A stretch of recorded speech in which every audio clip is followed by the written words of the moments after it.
न्यायपालिका। आज जो हजारों युवा सड़क पर हैं, उनका दर्द मुझे नहीं दिख रहा।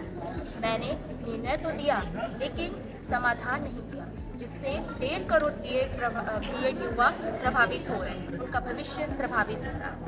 हूँ सरकारी वकील। सुप्रीम कोर्ट में मुझसे आदरणीय धुलिया जी ने पूछा कि क्या इन 3000 बीएड सहायक शिक्षकों का 6 to 8 क्लास के लिए समायोजन किया जा सकता है, परंतु मैं चुप रही। फिर मुझसे हाई कोर्ट में भी पूछा गया, श्री नरेंद्र व्यास जी ने पूछा कि किसी को नौकरी से निकालना समस्या का समाधान नहीं है, क्या इनको समायोजित किया जा सकता है। फिर भी मैं चुप रही, क्योंकि सरकार ने मुझे कोई आदेश नहीं दिया। मैं हूँ बहरी सरकार। मैं इतने ऊंचे ओहदे पर बैठी हूँ कि मुझे किसी का भी दुख पीड़ा कष्ट चीख सुनाई नहीं देता है। चाहे वो कितना भी भूखा हो, चाहे वो कितना भी गिर जाए, चाहे वो अर्धनग्न ही क्यों ना हो जाए, मुझे किसी का भी दुख पीड़ा कष्ट दिखाई नहीं देता है, ना ही सुनाई देता है।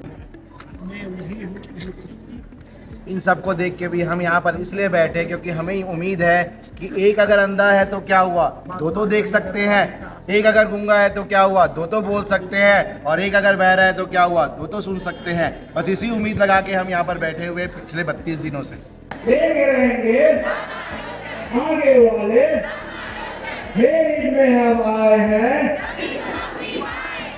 मेरिट में हम आए हैं, लेके रहेंगे, लेके रहेंगे।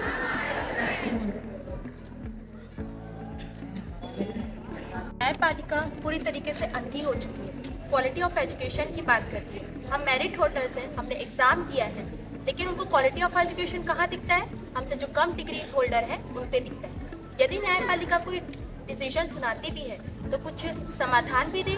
हम इतने दिनों से संघर्ष कर रहे हैं, लेकिन उनकी आंखें बंद हुई पड़ी है।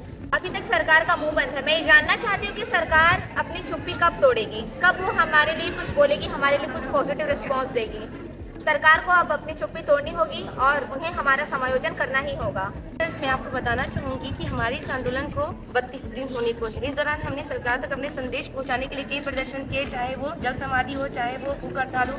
सर, हमारा भूख हड़ताल अभी भी जारी है। हमारे कई साथी बीमार हैं। उन्होंने ठान लिया कि जब तक सरकार का कोई जनप्रतिनिधि हमारे बीच नहीं आ जाता तब तक वे हॉस्पिटल नहीं जाएंगे करके। इतने खराब हालत होने के बाद भी सरकार को हमारा कष्ट पीड़ा नहीं सुनाई दे रहा है। शायद सरकार बहरी हो चुकी है। इसलिए हमने गांधी जी के 3 बंदरों का प्रयोग करके उन तक संदेश पहुँचाना चाह रहे हैं। फिर भी हम यहाँ पर 32 दिनों से बैठे हुए ये सोच के कि गांधी जी के अगर एक बंदरों में एक बंदर अगर अंधा है तो दो तो देख सकते हैं, एक अगर गूंगा है तो दो तो बोल सकते हैं, और अगर एक बहरा है तो दो तो सुन सकते हैं। तो हमारी मांग कहीं ना कहीं सुनी जाए, देखी जाए और बोली जाए। उसके बारे में वक्ता यहाँ आए हमारे पास, पूछ के हमारी मांगे तो देखे कभी कि हमने क्या मांग रखी है, हम क्या बोलना चाहते हैं। हमारी बस एक ही मांग है, हमारा समायोजन कीजिए, हमारी नौकरी ऐसे ही न जाने दीजिए।